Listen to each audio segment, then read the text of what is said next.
Hi మామ, అందరికీ నమస్తే. నేను చెప్తుంది అంటే మర్చినట్లు రావాలంటే మనీ పే చేయాలని చెప్పా కదా. అయితే మనీ పే చేసినప్పుడు ఎలాంటి ఏజెంట్ కడుతున్నాం ఏంటి అనేది చూసుకోండి. లేకపోతే ఆ ముడిసిపోతారు. ఆ విషయం మీ అందరికి తెలిసిందే. ఎందుకంటే చాలామంది డబ్బులు కట్టేసి చాలామంది మోసపోతున్నారు. చూడండి, ఏజెంట్ అనేవాడు ఎలాంటి వాడు ఏంటి అనేది ఫస్ట్ చూసుకోండి. ఒకసారి డబ్బులన్నీ పే చేసిన తర్వాత మళ్ళీ బ్యాక్ తీసుకురావడం అనేది చాలా కష్టం. మీరు కట్టింది అయితే రూపాయి 2 రూపాయలు అయితే కాదు, కొన్ని లక్షలు అనేది ఇన్వెస్ట్మెంట్ చేస్తారు. ఆ విషయం మీకు తెలిసిందే. సో నేను చెప్తుంది ఏంటంటే, కొద్దిగా అమౌంట్ పే చేసినప్పుడు కొద్దిగా అగ్రిమెంట్ లాంటిదైనా ఏదైనా చూసుకొని అప్పుడు అనేది అమౌంట్ పే చేయండి. నెక్స్ట్, అది మర్చెంట్ వాళ్ళకి వచ్చిన ప్రతి ఒక్కటి మిడిల్ క్లాస్ నుంచి అయితే వస్తున్నారు. ఈ మిడిల్ క్లాస్లో అమౌంట్ అనేది చాలా కష్టం.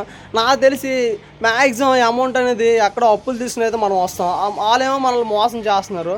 సరే చూసుకోండి, డబ్బులు కట్టినప్పుడు ఏజెంట్ ఎలా ఉంటాడో ఫస్ట్ అది ముందు ఆలోచించండి.